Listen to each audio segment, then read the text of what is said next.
Bonjour, il est actuellement vendredi quand j'enregistre ce chapitre introductif de ma vie pour mon journal, mon podcast. J'ai terminé les cours, c'était une semaine difficile, chargée en émotions au niveau de tout ce qui est anxiété, etc. Mais ça ne changera pas, ça ne changera pas tout de suite et je m'y habitue. Mais voilà, je fais ce chapitre pour m'introduire, pour que vous appreniez à me connaître et pour que moi-même je puisse faire une introspection un petit peu sur ma vie, sur tous les déroulés que j'ai eus, pour vous permettre de recontextualiser et me permettre aussi de me recontextualiser en fait dans l'instant présent, quoi. Donc voilà. Je vous laisse écouter cet épisode, je me laisserai écouter ce chapitre de ma vie introductif.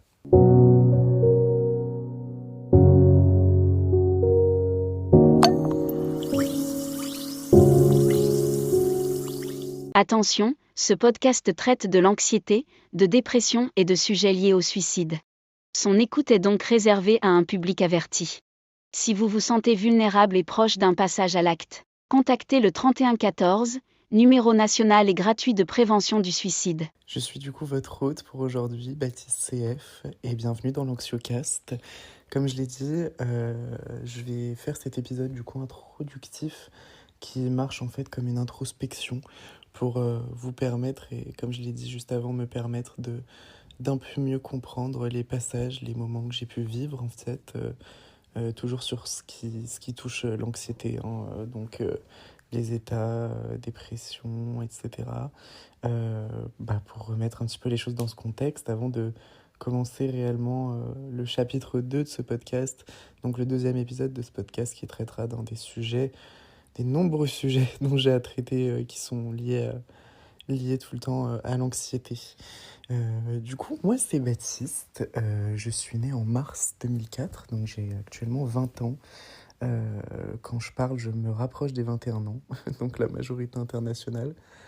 Euh, J'arrive pas à me voir dans le futur, en fait. Ça, c'est un de mes problèmes dont on parlera sûrement dans un autre chapitre. Mais j'ai, j'ai du mal, en fait, à me voir dans le futur. Donc, me dire de passer la barre un petit peu symbolique, en fait, des 21 ans où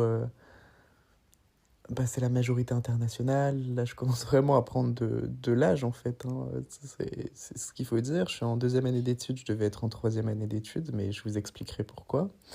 Dans ce chapitre, dans cet épisode-là. Mais oui, du coup, c'est à la fois un sentiment agréable et à la fois quelque chose de particulier. Mais voilà, ça vous remet dans le contexte. Donc, je suis né dans la ville d'Annecy, donc une ville que je porte dans mon cœur depuis toujours, qui me permet de me ressourcer, parce que je suis actuellement étudiant, du coup, à Paris. Donc, je fais des études de philosophie que j'apprécie énormément. Je sais pas forcément où je vais aller avec, mais comme je l'ai dit, ça va avec le fait de je ne me vois pas dans le futur, donc je préfère faire quelque chose je préfère faire oui quelque chose qui me plaît plutôt que juste des études pour faire des études et toucher un but derrière, même si je connais les portes qui me seront ouvertes. Donc voilà, maintenant que ces bases-là classiques sont posées, on va remonter, du coup, 20 ans, presque 21 de ma vie, pour commencer, du coup, à ma naissance, où je sais pas si ça a une importance, mais je pense, vu que quand je m'introduis aux gens, et puis quand on a l'occasion de parler un petit peu plus qu'un bonjour, je l'évoque, mais j'ai côtoyé, du coup, un petit peu la mort dès ma naissance, à 15 jours, quand j'avais 15 jours.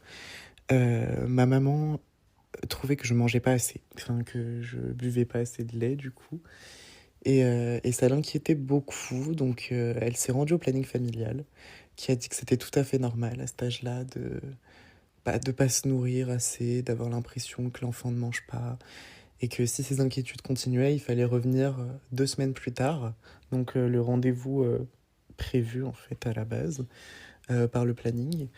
Mais ma maman, voyant trouvant la situation un peu bizarre, l'instinct maternel, hein, on peut dire, décide d'avancer en fait le rendez-vous avec mon pédiatre Donc je vais chez le pédiatre le jour même, et le pédiatre me pince la peau, et ma peau ne revient pas. Enfin, vous savez, quand on pince la peau revient tout de suite.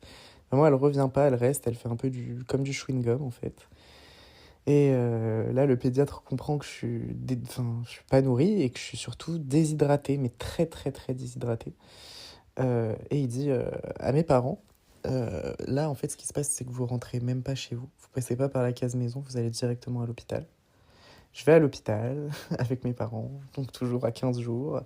Je suis transfusé, enfin perfusé. Transfusé, il me semble que c'est le sang, donc perfusé, avec de l'eau, de la nourriture, etc.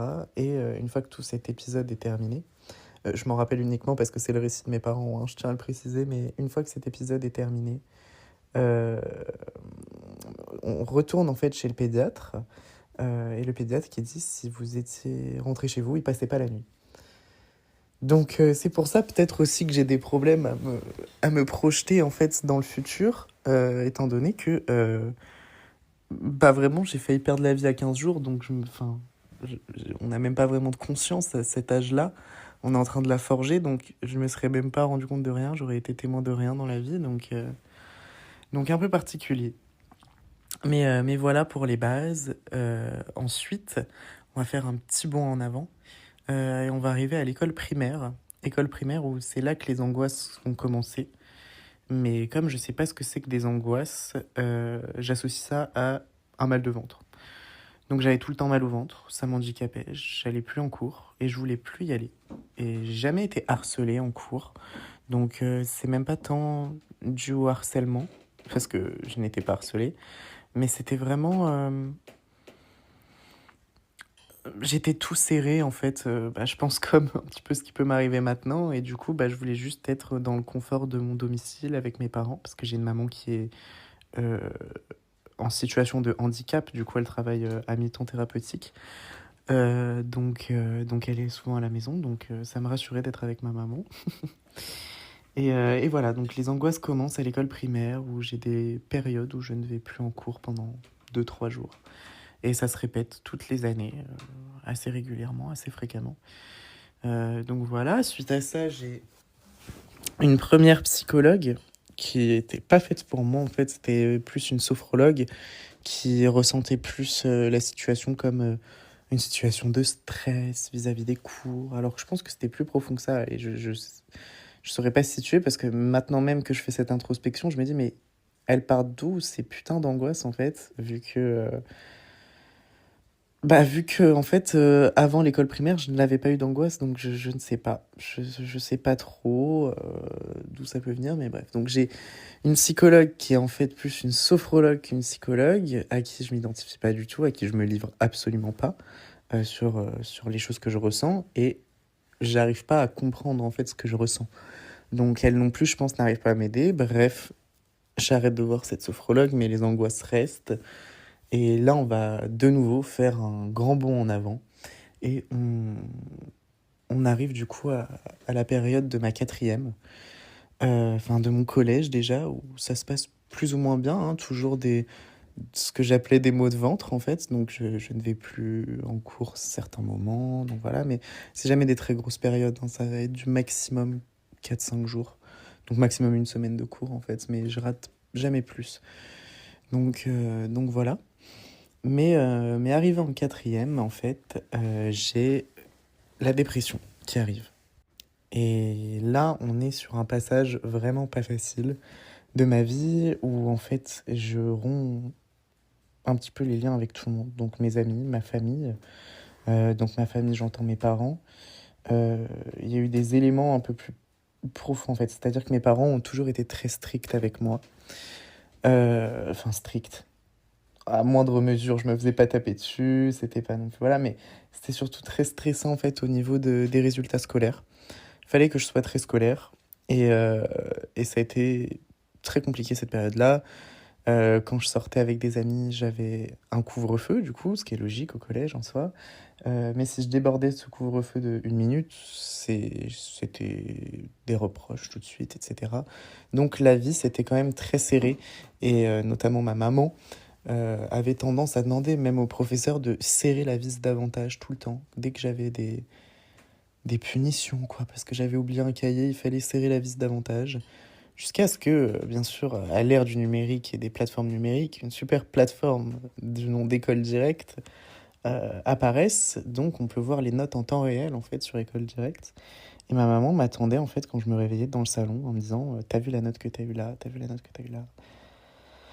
Donc voilà, c'est une période très lourde et je dis pas et je ne pense pas que ça soit ce qui m'est plongé en dépression, mais je pense que ça a été un élément déclencheur euh, au fait, en fait que ça aille plus du tout et ce qui a rompu toute confiance de la part de mes parents envers moi et c'est ce qui m'a fait tomber au plus bas, c'est que n'ayant jamais fait de crise d'adolescence, la crise d'adolescence que j'ai fait, c'est voler leur carte bancaire pour acheter des jeux vidéo, etc.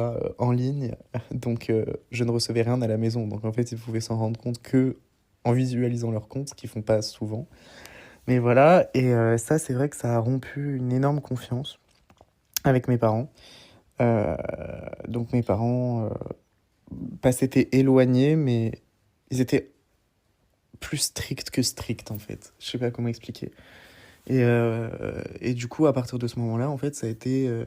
C'est là que ça a commencé à être très très compliqué, où en fait les angoisses passaient plus sur des pensées sombres, jusqu'à ce qu'en fait, là c'est le passage un peu difficile, je réfléchisse à mettre fin à mes jours, et pas que j'essaye, mais que j'aille jusqu'à presque passer à l'acte en voulant mettre fin à mes jours. Donc voilà, suite à ça, enfin même un petit peu avant, je commence à avoir un nouveau psychologue, qui est toujours mon psychologue maintenant, donc depuis la quatrième, je sais pas combien d'années ça fait.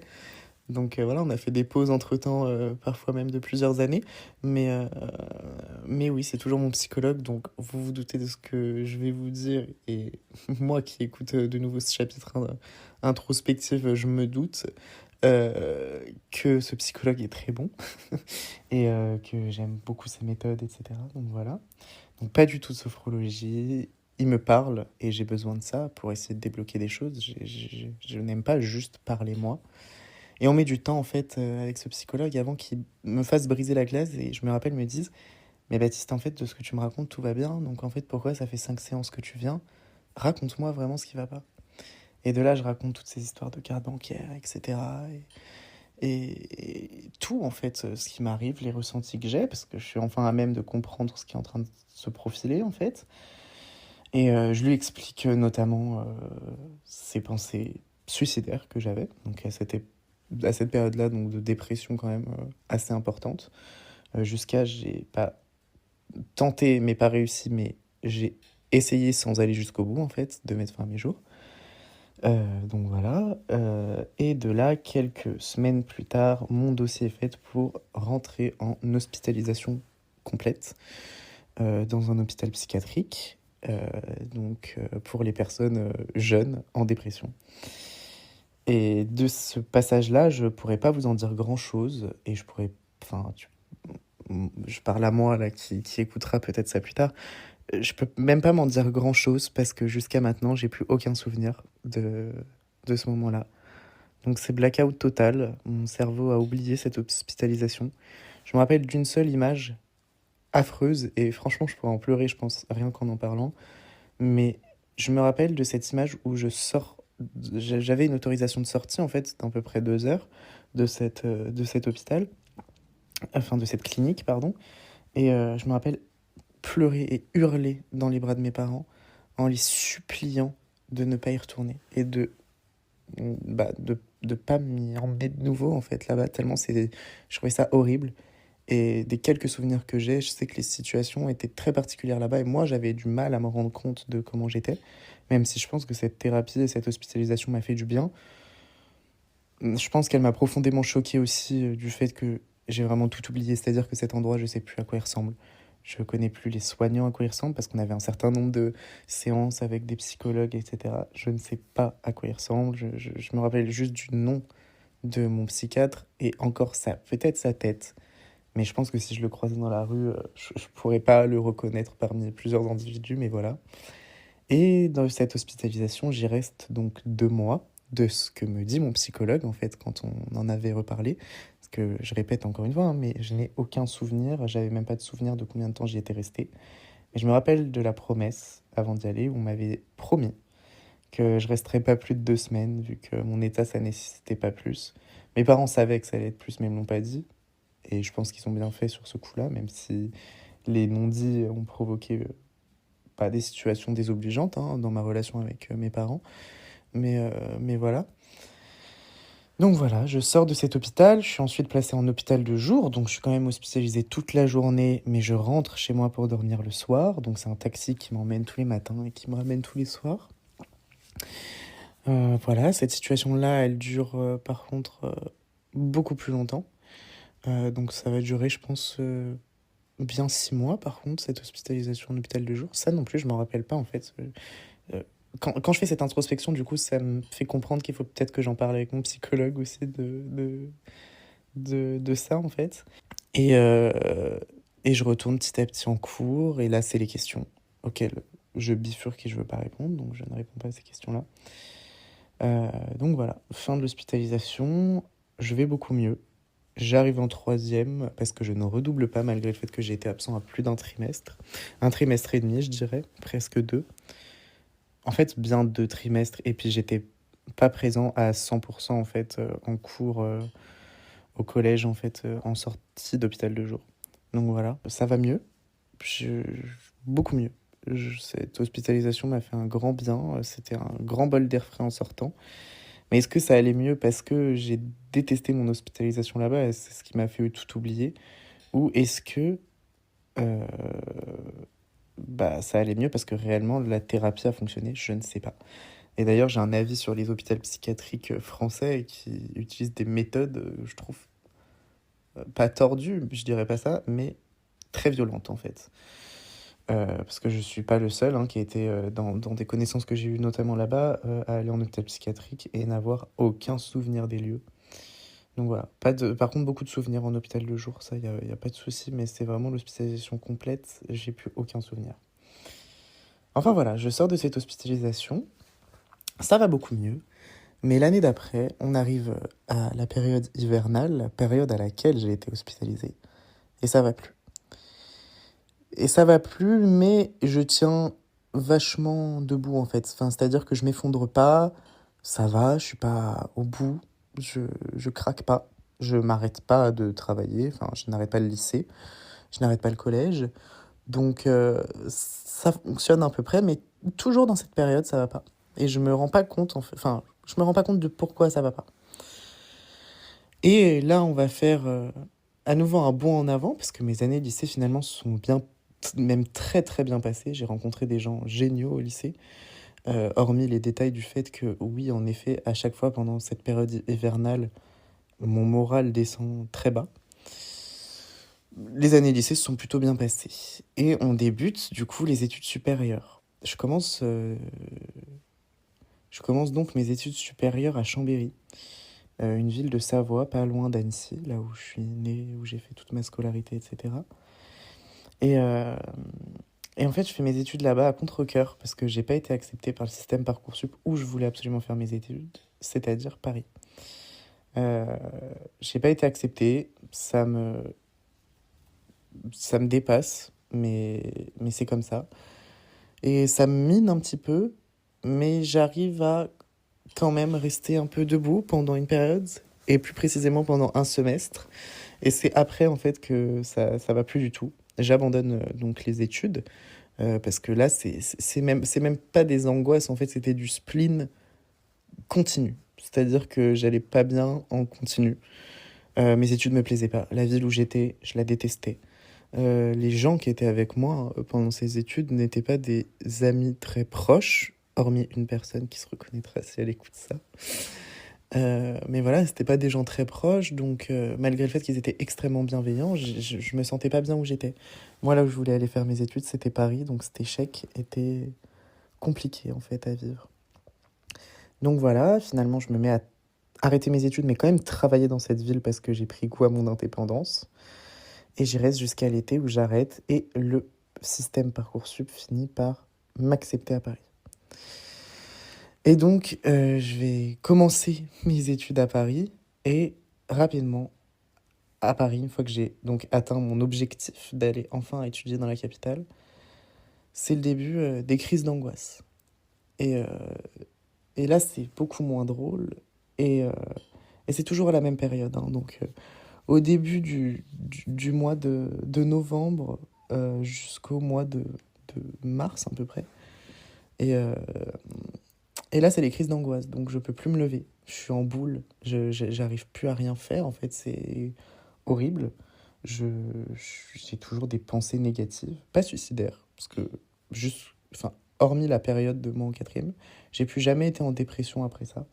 Enfin, du moins pas diagnostiquée, et je ressens pas les mêmes choses, mais c'est des angoisses qui ont commencé à s'installer du coup à ce moment-là. Et là, en fait, première année d'études supérieures, donc l'année dernière, euh, je commence à être beaucoup absent au deuxième semestre parce que les angoisses me rongent. Je revois mon psychologue mon psychologue, on arrive à comprendre que c'est une période en fait, et que cette période, à chaque fois où les angoisses viennent, ou ces crises d'angoisse qui commencent à arriver, et ben en fait c'est toujours la même période, la période hivernale, et la période où j'ai été hospitalisé et j'ai oublié l'intégralité de ce qui s'est passé. Donc en fait c'est un peu comme si mon cerveau avait fait une capture d'écran, si je puis dire, une photo de l'environnement en fait l'environnement dans lequel je me trouvais à ce moment-là en fait. Et, euh, et, et oui, il m'a fait comprendre que bah, ce moment-là, faut être en sécurité. Et du coup, c'est pour ça que mon cerveau bloque à chaque début de cette période. Parce que c'est la période où j'ai été hospitalisé, la période où j'ai été au plus mal, la période où j'ai essayé de mettre fin à mes jours. Donc mon cerveau se met en sécurité pour tout. Donc un petit stress se transforme en une angoisse pas possible. Donc que ce soit l'école, que ce soit le monde, que ce soit tout en fait. Dès que je sens que j'ai trop de choses à gérer, c'est cata. Et je pense que ces crises d'angoisse se sont déclenchées à Paris, pas parce que je suis malheureux à Paris, je m'y sens bien, même si je trouve cette ville très stressante et je pensais pas qu'elle allait l'être autant, au vu du mouvement qu'il y a, etc. Je pense que c'est arrivé parce qu'à Paris, je fais beaucoup plus de choses qu'à Chambéry. J'ai une vie très très active en fait, malgré le fait que je reste quand même beaucoup chez moi par rapport à certaines personnes. Mais j'ai les cours, il faut reprendre les cours, j'ai des amis, donc je vois ces amis, on sort, il y a des soirées, euh, il faut faire du sport, il faut faire la cuisine, il faut nettoyer son appartement. Donc oui, il faut toujours être actif, il y a toujours quelque chose à faire, et donc du coup, c'est à cause de la fatigue, et de la fatigue peut découler les angoisses beaucoup plus facilement en fait que d'autres moments. Et le mois de mars arrive pendant cette période d'études sup, donc il se met à faire beau, et tant mieux. Et en fait, à partir du moment où il commence à se mettre à faire beau, et bah les angoisses disparaissent comme chaque année. Donc j'abandonne mon psychologue vraiment sur le côté et vraiment je pars vraiment pas d'une façon propre parce que je lui donne plus de nouvelles. Donc il y a un rendez-vous que j'ai pas honoré et je suis juste parti et je l'ai plus jamais recontacté. Jusqu'à ce que cette année arrive, l'année un peu qui déclenche mon envie de faire ce podcast, d'enregistrer les chapitres de mon journal intime pour essayer de mieux me comprendre et essayer de faire en sorte que des gens s'identifient à mon vécu, en fait, pour me rassurer moi, mais les rassurer eux, et mettre un peu de lumière sur ce que c'est que les anxiétés. Mais ça, on le verra plus précisément dans les différents topics que j'aborderai dans les prochains chapitres, donc les prochains épisodes. Euh, Mais voilà, je pars d'une façon pas du tout clean parce que tout va mieux, donc j'ai pas envie de me faire chier à aller revoir en fait un psychologue pour lui dire que tout va bien. Donc je le vois plus. Et ce qu'il faut préciser, c'est quand même depuis que je suis à Paris, depuis qu'il y a cette grosse fatigue, ce gros stress, rien que de la recherche d'appartement qui a été un enfer. Mais pour ceux qui habitent à Paris, vous connaissez, et même si vous y habitez pas, je pense que vous savez, les zones très tendues comme Paris, c'est horrible de trouver un appartement. J'ai effectué quand même 32 visites pour obtenir que 2 acceptations. Voilà. Mais bref, mon appartement est génial, c'est mon cocon, je vis vraiment plus que bien dans mon appartement, donc voilà.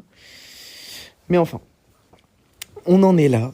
Euh, on arrive, du coup, à cause de ce stress, cette fatigue, à avoir des migraines. Mais des migraines horrible. Et là, je parle encore du coup de l'année dernière. Donc, première année d'études supérieures, l'année n'a pas commencé, je cherche des appartements. Et j'ai des migraines que d'un côté de la tête, donc le côté droit, mais qui me font extrêmement mal. Donc ça lance, quand je tousse, quand je me baisse, quand je suis plus actif, quand je fais du sport, ça me fait encore plus mal. La seule solution, c'est de rester allongé, et encore, parce que des fois, quand je m'endors et que je me réveille, la migraine est encore là au réveil. Et moi, j'avais eu que des maux de tête dans ma vie, donc je me rendais pas compte, en fait, de ce que ça pouvait faire, en fait, des migraines, que ça pouvait rester plusieurs jours. Enfin voilà, donc les migraines arrivent. Au début, je me dis, tiens, faudra peut-être voir le médecin pour avoir des justificatifs d'absence. Là, on en arrive après, hein, c'est quand je commence à avoir des absences en cours à cause de ces migraines-là. Et en visioconférence avec mon médecin, elle me dit, Baptiste, faudrait quand même, juste par sûreté, aller faire un IRM. Et de là, je me mets dans la tête que, c'est sûrement des migraines, mais ça peut être autre chose. Et cette petite chose dans ma tête, elle va grandir de plus en plus, en fait. Parce que je me rendais pas vraiment compte de ce que c'était. On arrive à l'été, je n'ai plus de migraine. Enfin, on arrive à l'été. On termine, du coup, ma première année d'études supérieures. J'ai mon année. Non sans mal, parce que j'ai eu beaucoup d'absences, du coup, liées à ces angoisses. Mais j'ai mon année. Et on arrive, du coup, à la période d'avril, où toutes les angoisses repartent. Mes migraines partent aussi. Je rentre chez mes parents. Je passe un super bel été. Et nous voilà maintenant à la rentrée de cette année, donc l'année 2024, maintenant on est en 2025, mais cette année scolaire, donc 2024-2025. Et les migraines reviennent dès que je retourne en cours, et plus précisément dès que la période de fin octobre arrive. Les migraines reviennent, mais très fort.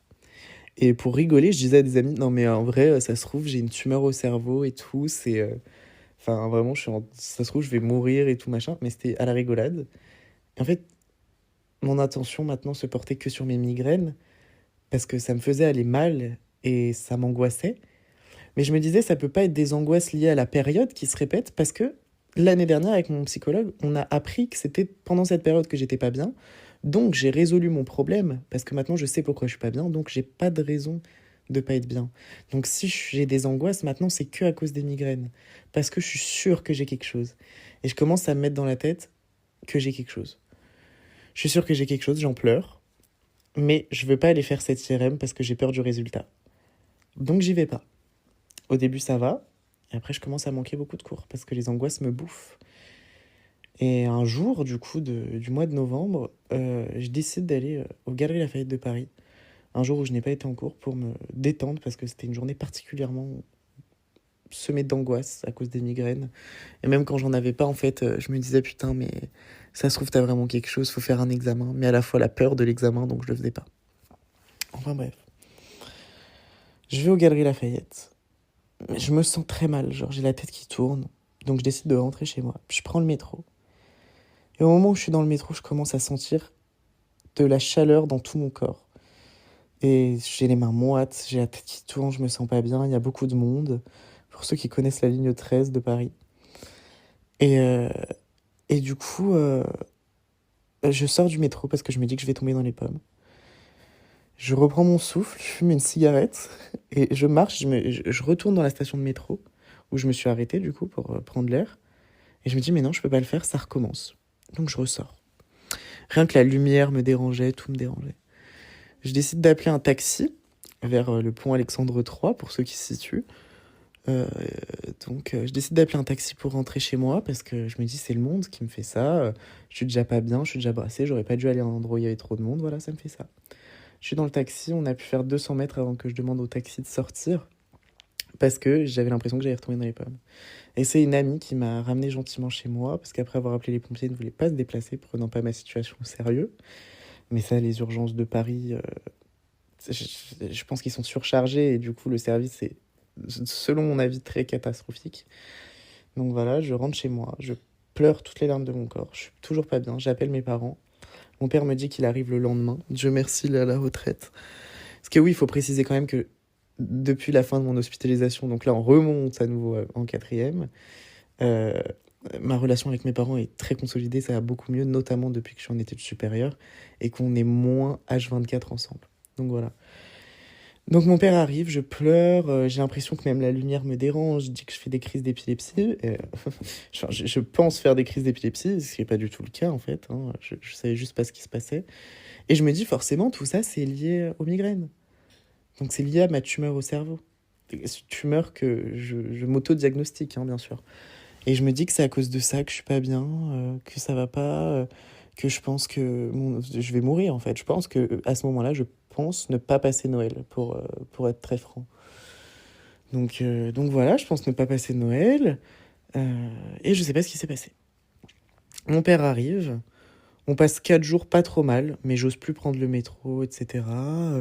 Quand il y a du monde, ça me fait peur, parce que forcément, cette situation qui m'est arrivée où j'ai failli tomber dans les pommes, ça s'est passé à ce moment-là.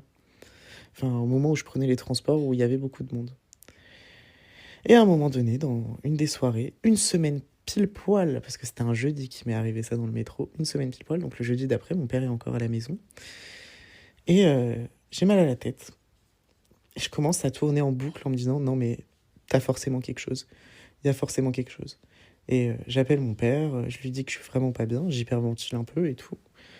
Et je lui dis, non là je suis hyper angoissée, je suis sûre que j'ai quelque chose, vraiment j'ai quelque chose. Il me dit, non mais Baptiste, lève-toi, viens devant la télé avec moi, ça va aller. Et au moment où je me lève, ma langue commence à me brûler et tout mon corps me pique. En fait, comme si on me plantait des pics de glace partout dans le corps. Et là, je dis à mon père, vraiment, papa, appelle les pompiers, je suis en train de crever. Là, je suis en train de crever, ça me brûle dans tout le corps. Je suis en train de mourir, je suis en train de mourir.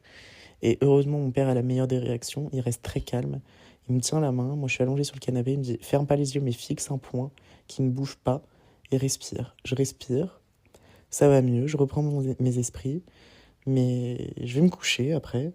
Mais de là, pendant 3 jours, j'arrive plus à me lever de mon lit. Parce que les angoisses sont trop fortes, à tel point que quand je me lève, j'ai la tête qui tourne et j'ai l'impression que je vais tomber par terre. Et donc pour moi, c'est toujours lié à une tumeur au cerveau.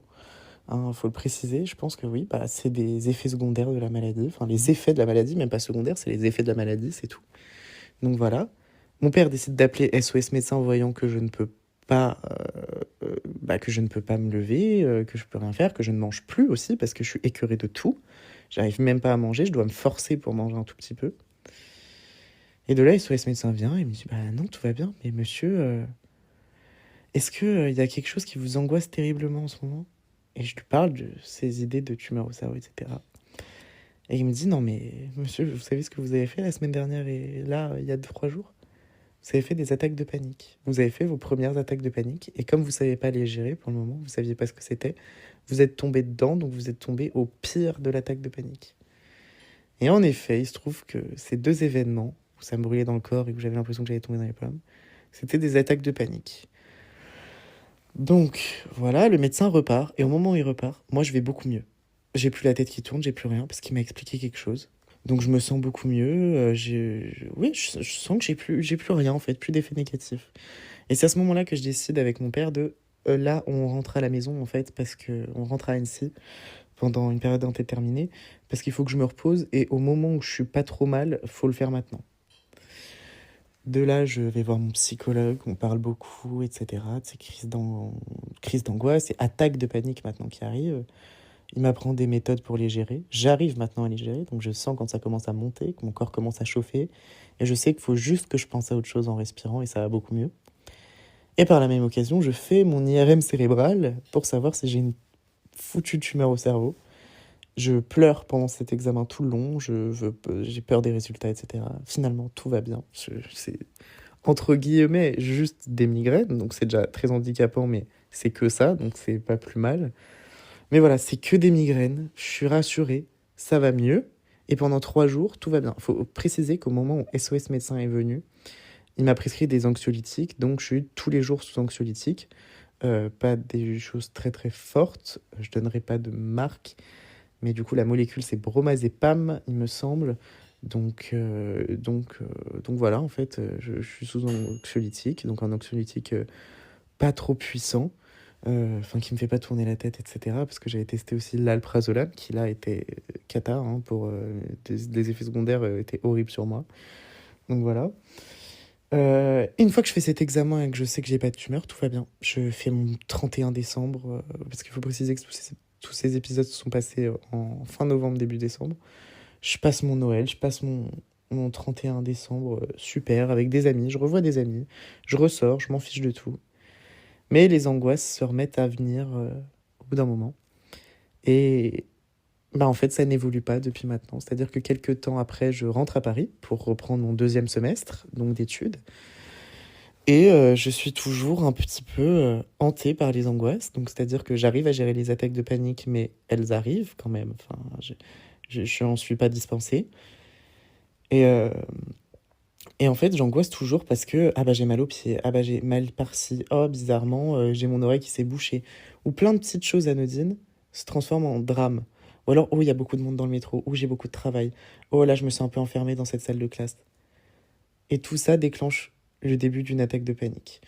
Mais j'arrive à les bloquer. Je n'en ai pas eu d'autres depuis, comme je l'ai dit, en fait, les deux événements d'avant. Donc, je m'en sors pas trop mal, mais je suis toujours très angoissée. J'ai toujours des attaques de panique qui peuvent arriver, que j'arrive à contrôler, mais voilà. Donc, je reprends des anxiolytiques, parce que c'est vraiment ma béquille, en fait, pour tenir un peu. C'est pas mon carburant, c'est ma béquille. Mon carburant, c'est mon mental, parce que les anxiolytiques, j'en ai pris. Et plusieurs fois, je me dis, ah bah comme ça je l'ai pris, ça va passer. Non, s'il n'y a pas le mental derrière, l'anxiolytique va rien faire du tout. Donc voilà. Je les prends, c'est ma béquille, mais voilà, ces angoisses, ces paniques restent présentes. Et après un travail encore maintenant, donc toutes les semaines avec mon psychologue, on découvre que, bah, en fait, finalement, j'ai un très très gros problème avec le contrôle. Le fait de vouloir tout contrôler. C'est-à-dire que tous les moments où je suis pas bien, et cette année davantage, parce que je pensais ne jamais être angoissée, vu que j'avais débloqué le fait que je suis angoissée à cause d'une période, bah, le fait de ne pas avoir pu la contrôler, ça a été pire. Et mes angoisses pour se porter sur quelque chose se sont portées sur, si je peux dire, le fantasme d'une tumeur au cerveau pour expliquer quelque chose. Parce qu'il faut tout rationaliser, il faut tout que je puisse contrôler. Et c'est vraiment le problème auquel je me heurte, en fait. Auquel je me heurte, c'est le contrôle. Je n'arrive pas à accepter ne pas avoir le contrôle sur tout. Et avec les angoisses, c'est pire que tout parce que je dois avoir un contrôle absolu. Et dès que j'ai une toute petite perte de contrôle, il y a une attaque de panique qui débarque. Et c'est sur ça que j'essaye de travailler maintenant, mon contrôle. Et là, aujourd'hui, où je tourne ce podcast, donc vendredi, vous l'entendrez mardi matin, normalement. Enfin, il sortira mardi matin, je ne sais pas quand vous l'entendrez. Mais, euh, mais oui, c'est dingue. C'est dingue. Non, je dis n'importe quoi, je suis un peu perdu, ça fait maintenant 40 minutes que je parle. Mais, euh, mais c'est le point sur lequel il faut que je travaille maintenant et c'est l'endroit où je me trouve actuellement. Donc là, 14h32, vendredi 24 janvier, j'ai un problème de contrôle, je vois toujours mon pied, c'est là-dessus que je dois travailler.